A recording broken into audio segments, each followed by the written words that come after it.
კომუნიკატორის პირდაპირ ეთერში ვბრუნდებით. ჩვენი სტუმრები არიან თეიმურაზ ციქორიძე, საქართველოს ცხოველთა დაცვისა და გადარჩენის საზოგადოების თავმჯდომარის პირველი მოადგილე და თამაზ ელიზბარაშვილი, ძაღლების თავშესაფრის მეპატრონე. უღრმესი მადლობა გადაცემაში სტუმრობისთვის. მინდა მადლობა გადაგიხადოთ არა მარტო სტუმრობისთვის, არამედ იმ საქმისთვის, რასაც აკეთებთ. ეს ნამდვილად დასაფასებელია თქვენი მხრიდან, იმიტომ რომ თქვენი პირადი ინიციატივა არის და პირველი რაც მაინტერესებს, თქვენი თავშესაფრები გაიხსნა მანამ სანამ არსებობდა და გაიხსნებოდა მუნიციპალური თავშესაფრები. როგორ დაიწყეთ ეს საქმიანობა და როგორ მოხვდნენ ძაღლები, ცხოველები თქვენს თავშესაფარში? ორივემ გიპასუხეთ. ჩვენი არის საქართველოს ცხოველთა დაცვის და გადარჩენის საზოგადოება და ამ ორგანიზაციაში კიდე არის ცხოველთა თავშესაფარი რა. თვითონ დაწყება სპონტანურად მოხდა. მე პირადად ვარ არქიტექტორი, ჩემი პროფესიით მუშაობდი, ყოველთვის მეცოდებოდა ცხოველები. 2000 და ყოველთვის მომყავდა რაღაც ტრავმირებული ცხოველი, თვითონ მეც მყავდა ძაღლები და პარალელურად უპატრონო ცხოველებზედაც მზრუნველობდი. 2003 წელს მოხდა უკვე რომ ეს ძალდამჭერი ბრიგადა გავაჩერეთ მანქანა, წავართვით 3 მეშოკი ავსებული ლეკვები, დაახლოებით 70-ზე მეტი ლეკვი იყო, გადმოვყარეთ ეს ლეკვები, აქედან 90% უკვე დახოცილი იყო, გაგუდული და ამის შემდეგ ჩაუღრმავდით ამ სფეროს. კანონმდებლობა არ არსებობდა, ცხოველთა დაცვის ორგანიზაცია არ არსებობდა, აბსოლუტურად მიმდინარეობდა სრული სისასტიკე ცხოველების მიმართ. და მე და ჩემმა თანამოაზრეებმა გადავწყვიტეთ ორგანიზაცია დაგვეფუძნებინა უკვე დავაფუძნეთ ის ორგანიზაცია და 2006 წლიდან თამაზი ჩემი მეგობარი არის რა პრაქტიკულად კი სხვადასხვა თამაზიმაც ამ დროს შექმნა თავშესაფარი მეც თანამშრომლობდით ძალიან და პრაქტიკულად ამის შემდეგ უკვე დავიწყეთ არა მარტო თავშესაფარი და ძაღლების შენახვა არამედ ბრძოლა ცხოველებისადმი ცხოველთა სისასტიკის წინააღმდეგ საკანონმდებლო ბაზა რომ მოწესრიგებული იყო და ეს ძალიან დიდი თემაა, ძალიან დიდი სფერო არის ამასთან დაკავშირებით და იმ შემდეგ მოვდივართ ესე რა. თქვენ შემთხვევაში როგორ დაიწყო ეს ყველაფერი? გამარჯობათ, მიესალმებით თქვენს მაყურებლებს. დიდი მადლობა სტუდიაში მოწვევისათვის. 12 წელია ჩემი თავშესაფარი არსებობს. ანალოგიურად რო ვნახე რამდენხელა სისასტიკე იყო ცხოველების მიმართ ჩემ ქვეყანაში და ჩემ ქალაქში. ამან გადამაწყვეტინა შემექმნა თავშესაფარი, სადაც ყველა ეს უმწევა ცოცხალი არსება იქნებოდა დაცული ადამიანის სისასტიკისაგან. იმის შემდეგ დღემდე ვირთვით ცხოველების დასაცავად და ძალიან ბევრს გონია რომ ჩვენ ამით მარტო ცხოველებს ვიცავთ, არა ჩვენ ამით ადამიანის უფლებას ვიცავთ, აი ამ საწყალი ცხოველის დაცვით ბევრი ადამიანის უფლებას ვიცავთ. ეს არის ჩვენი იდეა ფიქსი და ჩვენი აზრი. ეს კონკრეტული შემთხვევა ვინ არის? გაგვაცანით. ხო, ეს კონკრეტული შემთხვევა Facebook-ში კი მიდევს ამისი ფოტოები. აი, ნახეთ, ერთი ფეხი არა აქვს ახს. ეს ძაღლი 2014 წელს ესე იგი შარშან შემოდგომაზე აზერბაიჯანელმა მოქალაქემ მატარებლიდან გარდაბანში დაინახა ეგდო თითქმის გულწასული შუა ზაფხულში აბსოლუტურად დამტვრეული წინა ფეხები, უკანა ფეხები. ის მატარებლით მიდიოდა, დაუკავშირდა ამერიკაში თავის მეგობარს, რომ ის მივლინებით იყო ახლა, რომ ძაღლი დავინახე საქართველოში ბაქანზე, აგდია იქნებ ვინმე მუშველოს, იმეპირა არიცოდა ეს. ამერიკიდან ჩვენ დაგვიკავშირდნენ, მუნიციპალურ სამსახურს შევატყობინეთ, დაგვეხმარენ, ერთად გავედით გარდაბანში და გარდაბნის ბაქანზე ეგდო პრაქტიკულად გულწასული ამ შუა სიცხეში უწყლოდ უჭმელი ეს ქუშის ძაღლი და აი ეს ფეხი, წინა ეს ფეხი, უკანა ფეხი ეკიდა მოწყვეტილი კანზე და მეორე ფეხიც მოტეხილი, თან მოტეხილი როგორ ეს გახსნილი ჭრილობებით და რაც ინფორმაცია ავიღეთ ცემისგან რა, რკინის არმატურებით და იმით ცემეს ეს ძაღლი და რამოდენიმე დღე ეგდო. მე გადავიყვანეთ მუნიციპალურ თავშესაფარში პირველადი დახმარებისათვის. იქ დაჰყო მაგან თვე ნახევარზე მეტი და გადარჩა. მე გადმოვიყვანეთ ჩვენ თავშესაფარში და პრაქტიკულად ჩათვალეთ, რომ ამ ძაღლს აღარ უჩუქნით არავის რა. ეს ჩემი პირადი ძაღლია, იმიტომ რომ უპატრონო ძაღლს როცა შეუყვარდები. აი ახლა გერმანიაში შემიძლია გაუშვა, საფრანგეთში იქ პრობლემა არ აქვს რა, სამფეხა და ჯიშიანი რო არ არის პირიქით იმას ითხოვენ. მაგრამ ვინაიდან დიდი სიყვარული აქვს უკვე პირადად ჩემი რა პატრონად აღმოქვა. ეს ერთ-ერთი მაგალითია, თქვენ არ იფიქროთ, რომ ეს ყველაზე ესეთი ცოდვა მაგალითია. თამასთან და ჩვენთან არის ძალიან ბევრი ძაღლი, რომელიც პრაქტიკულად თავშესაფარში ხდება გარკვეული პრობლემებით. ეს არის ტიპიური შემთხვევები რა არის? ტიპიური შემთხვევა არის, რომ ძალიან როგორც მოგახსენეთ, ძალიან ბევრმა ადამიანმა არ იცის როგორ უნდა მოიყვას ცხოველს. ქუჩაში რო დაენახავენ ძაღლს, რა უნდა გავაკეთოთ?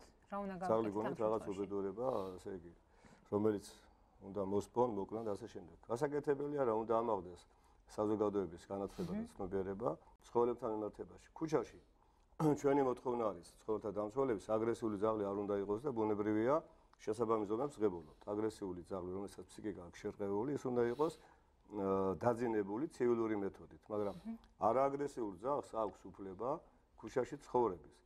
მაგრამ ქუჩაში მაწანწალა ძაღლების რიცხვი რო შემცირდეს, აუცილებელია განხორციელდეს ის პროგრამა, რაც ევროპის ქვეყნებში განხორციელდა თავის დროზე, ეხლა მიმდინარეობს თურქეთში და ჩვენთანაც დაიწყო. ამას სახელმწიფო უნდა აფინანსებდეს, უნდა მოხდეს სტერილიზაცია და კასტრაცია ძაღლებს, რათა არ გამრავლდნენ. გაზაფხულიდან მოხდება ამ რეგულაციის. შარშან იყო დაიწყო ეს პროგრამა, მაგრამ რაღაც მერე შეჩერდა და ნუ ჩვენ მზად ვართ კერძო სექტორი, ჩვენივე თანხებით, სახსრებით დავეხმაროთ სახელმწიფოს ამ პრობლემის მოგვარებაში. მოგეხსენებათ ქუჩის ძაღლი 5 წელზე მეც ვერ ცოცხლობს ქუჩაში და სტერილიზაცია და კასტრაცია გაკეთებული ძაღლი, რომელიც არ ტოვებს შთამომავლობას, ხო? ბუნებრივი აღარ გამრავლდება და 5 წლის შემდეგ თბილისში ქუჩის მაწანწალა ძაღლების პრობლემა ამ გზით გადაწყდება. ეს არის ერთადერთი ცივილური გზა. ამ გზით უნდა წავიდეს ყველა. სტერილიზაცია და კასტრაცია ჩვეულებრივი მიღებული ფორმა არის ყველგან. სოფლიო სტანდარტია. დიახ, რა თქმა უნდა, ეს ანუ არ ითვლება აგრესიულ ჩამოყალიბებას. არანაირი აგრესიული და არანაირი სისასტიკე არ ითვლება. თქვენ თქვენი ფინანსებით აკეთებთ ამ ყველაფერს. დიახ. საიდან გაქვთ ეს ფინანსები? მე მგონია და დარწმუნებული ვარ კიდეც, რომ ძალიან დიდი ფინანსური რესურსი არის საჭირო და არა მარტო ფინანსური, ადამიანური რესურსიც იმისთვის, რომ აი ეს თქვენი საქმე აკეთოთ. როგორ ახერხებთ? მე ღმერთის წყალობით მაგ ჩემი ბიზნესი და ჩემი ბიზნესის გარკვეული ნაწილი მიდის აი ამ საქმეში. ჩემ თავშესაფარში არის 400-მდე ძაღლი, 8 დათვი, მგელი ტურა და ასე შემდეგ. ყავს პერსონალი აყვანი, რომელსაც ხელფასს ვუხდი, მაგ კლინიკა, ვეტერინარული, 5 ვეტექიმი მუშაობს და მთელი სტაფი მაქვს შეკრული, ამას მე ვაფინანსებ ჩემი ჯებიდან. ერთი თეთრი არ ვითხოვი არავისთვის, არ სახელმწიფოსთვის და არც ვთხოვ ბუნებრივია. ღმერთმა მომწეს იმის საშუალება, რომ გავაგრძელო ეს საქმე. შეეხება სხვა ორგანიზაციებს. სხვა ორგანიზაციები როგორ აფინანსებენ? თქვენ შემთხვევაში როგორ? ცოტა იმით რომ ვილაპარაკოთ, ესე იგი რა ხდება კონკრეტულად თქვა თბილისში ან საქართველოშია და იმიტომ ამასთან ამასთან არის ზუსტად დაკავშირება დაფინანსება ამ ორგანიზაციების რა. თვითონ სოფლიოში რა, ძირითადად ევროპაში და აზიაშიც რა საკმაოდ დიდი დაფინანსებები არის ამ უპატრონო ცხოველების პრობლემატიკასთან დაკავშირებით. ეს იმიტომ კი არა რომ შეინახო, არამედ ეს პრობლემა რო აღმოიფხვრას რა. ეხლა ბევრს გონია რომ ცხოველთა დამცველები ჩვენ რო გამოვჩდებით ადგილზე, აგრესია აქვს ჩვენს მიმართ. ესე იგი ჩვენ გვეხარია რომ უპატრონო ცხოველები არიან, ხო გამიგეთ რა? და მარტო ვიცავთ ამას, არა, ჩვენ ვიძოლობთ იმის, რომ ზუსტად უპატრონო ცხოველები არ იყოს. და ის ქვეყანა იქნება უფრო წარმატებული, ის კი არა რომ ბევრი უპატრონო და ბევრი თავშესაფარი. არამედ როცა არც უპატრონო ცხოველი არის და თავშესაფარიც რო აღარ არის საჭირო. ნუ თავშესაფარი ყოველთვის იქნება საჭირო, იმიტომ რომ ვიღაცას პატრონი გარდაეცვლება, დაიკარგება ძაღლი, ეს აუცილებელი პირობაა. საქართველოში საკანონმდებლო ბაზა ცხოველთა დაცვაზე არ არსებობს. საერთაშორისო კონვენციები და კანონები არ არის აღიარებული. ცხოველებისადმი არის განსაკუთრებული სისასტიკე და საქართველოს პირველ ადგილზეა მსოფლიოში, ნუ ჩინეთს არ ვლაპარაკობ ამ სიტუაციაში, მსოფლიოში ცხოველისადმი სასტიკი ქმედებით ყველაზე მეტი ადამიანი რაოდენობრივად, არაპროცენტულად, რაოდენობრივად ძაღლისგან და კატისგან იყბინება საქართველოში. ეს რატო?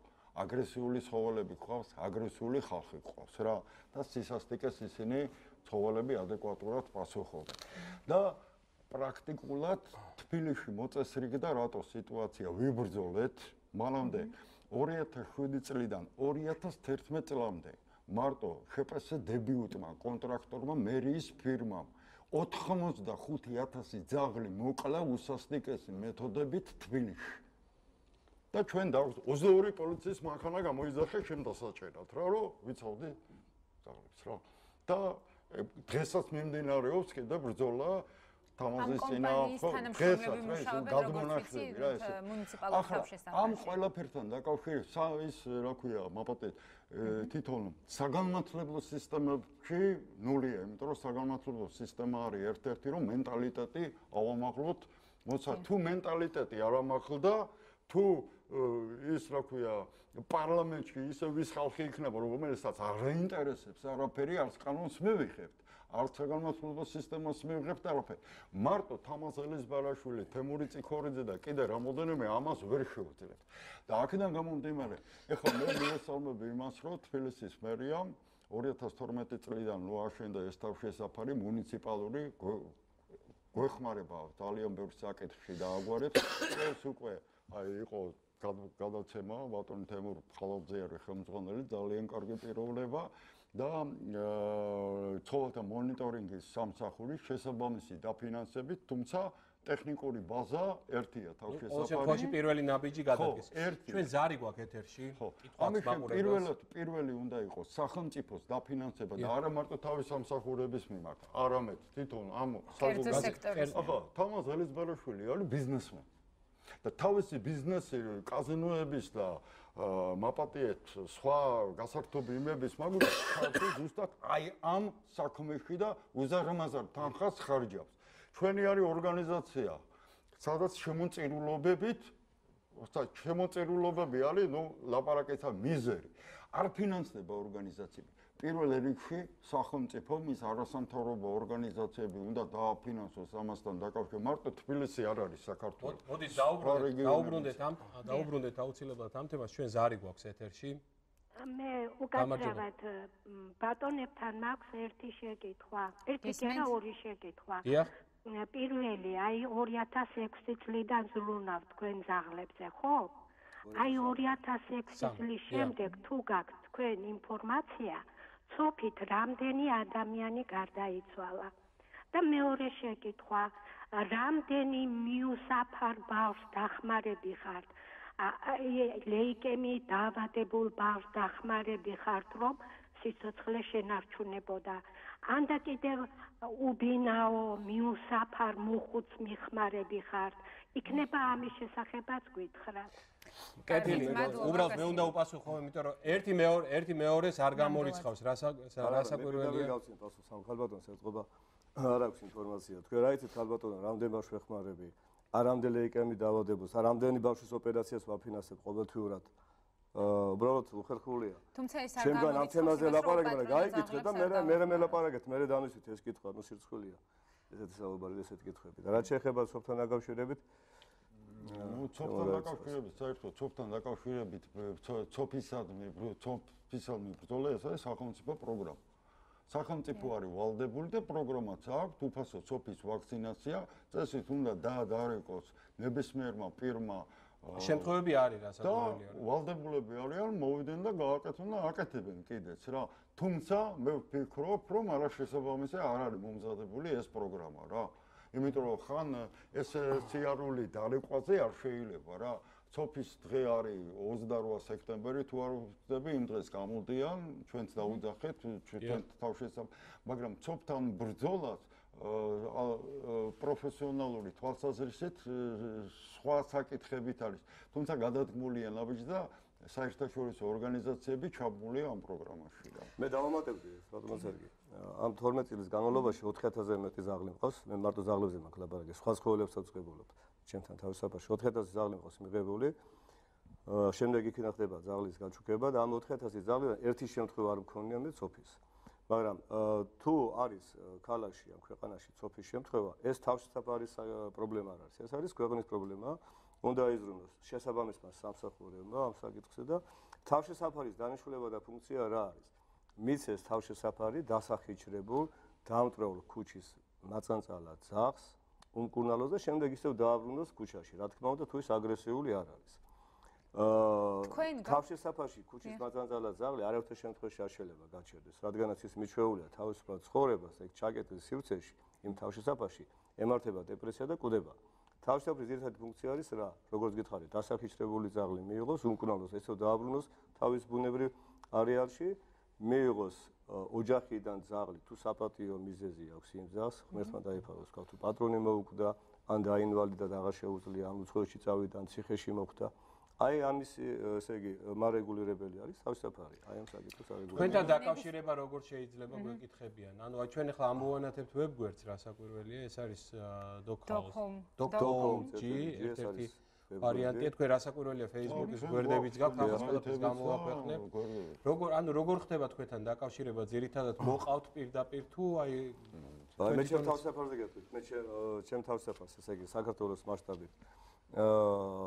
ყავს მოხალისეები, მაქვს ავტოპარკი, რომელიც საქართველოს მთელი მასშტაბით ემსახურება დასახიჩრებულ ძაღლების გადაყვანა გადმოყვანას, ამ მანქანებს დაწერია ტელეფონის ნომერი 5956336 ეს არის თავშესაფარის ცხელი ხაზი. ნებისმიერ დროს 24 საათიან რეჟიმში მუშაობს თავშესაფარი, ნებისმიერ შეუძლია დაგვირეკოს, თუ ქუჩაში ნახავს დასახიჩრებულ ძაღლს, ან მანქანა დაეჯახა, ან ადამიანის სისასტიკის მსხვერპლი არის ძაღლი. ჩვენი მობილური ჯგუფი გადის ნებისმიერ დღის ნებისმიერ საათზე და გადმოყავს ძაღლი კლინიკაში და ხდება პირველადი სამედიცინო დახმარება. ასევე გვაქვს ჩვენი ვებგვერდი doc.com.g და Facebook-ის გვერდი თავშესაფრის. ან ჩვენ ხშირად გვავნებიან, რომ თუ შემთხვევით ქუჩაში ვიპოვით მიუსაფარ ძაღლს, უნდა დავრეკოთ 112-ზე. ეს 112-ზე დარეკვის შემთხვევაში ეს ძაღლები ხვდებიან მუნიციპალურ თავშესაფარში. იმ შემთხვევაში თუ კი გვინდა თქვენთან მოხვდეთ პირადად კონკრეტულად თქვენს მისამართზე უნდა გამოვიდეთ ან თუ თანამშრომლობთ ერთმანეთთან. მე გეტყვით ორი სიტყვით, ესე იგი თუ ნახეთ მიუსაფარი ძაღლი ეს რას ნიშნავს? მე გითხრათ ქუჩის ძაღლი უნდა ცხოვრობდეს ქუჩაში. მაგრამ თუ ქუჩაში თქვენ თვალი მოკარით ეგრეთ წოდებულ ჯიშიან ძაღლს, რომელსაც უკეთია საყელო და ეტყობა, ესე იგი არის ესე იგი სუფთა და ანუ არის დაკარგული, მაგ შემთხვევაში უნდა დარეკონ აუცილებლად. ან ჩემთან, ან მუნიციპალურ სამსახურში, ან თემურისთან და ხდება ესეთი ძაღლის გადმოყვანა თავშესაფარში, საიზრდება ძაღლის სურათი და უბრუნდება პატრონს შემდეგ. თუ გამოჩნდა, თუ არ გამოჩნდა, ამ ძაღლისთვის ვეძებთ ახალ პატრონს და ხდება ძაღლის გაჩუქება. უსასყიდლოდ შემიძლია წავიყვანო ძაღლი თქვენი თავშესაფარიდან. რა თქმა უნდა, ჩემთან მხოლოდ გასაუბრება ხდება პირადად ჩემთან, მე უნდა დავწმუნდე, რომ ახალი პატრონი ამ ძაღლის იქნება ნორმალური და კარგი პატრონი, უნდა იცოდეს რა არის ძაღლი, პირველ რიგში უნდა იცოდეს ძაღლი რისთვის უნდა, არა სათამაშოდ, არამედ მეგობრად უნდა უნდოდეს, როგორც ოჯახის წევრი, ისე უნდა მიიღოს ძაღლი და მხოლოდ ამის შემდეგ ხდება ძაღლის გაჩუქება. გაჩუქებულ ძაღლს პირადად ესე იგი ჩემი თავშესაფარი ემსახურება სიცოცხლის ბოლომდე უფასო სამედიცინო მომსახურებები და თუ საჭიროა კვებითაც უზრუნველყოთ თუ არ აქვს იმ ადამიანს. შეიძლება უნდოდეს ძაღლი, მაგრამ არ აქვს იმის საშუალება ძაღლი შეენახოს, ამითაც ვეხმარებით. გასაგებია ძალიან. მე ცალკე ესე იგი პროგრამა მაქვს, ახლა მარტის ბოლოს ალბათ გავუშვებ, კინოდარბაზს ვაკეთებ თავშესაფრის ტერიტორიაზე, სადაც იქნება უფასო კინოჩვენება ცხოველებზე. საბავშვო ბაღის ბავშვები იყვნენ, სკოლის მოსწავლეები, სტუდენტები. მინდა პატარობიდანვე შევაყვარო ცხოველის სიყვარული. უამრავი ფილმი არსებობს, მათ შორის ქართული φιλმი ლომა. ძალიან საინტერესო თუ გაქვთ ნახე და უნდა ნახოს ბავშვებმა პატარა საკითხი. ძალიან კარგი წამოწყება.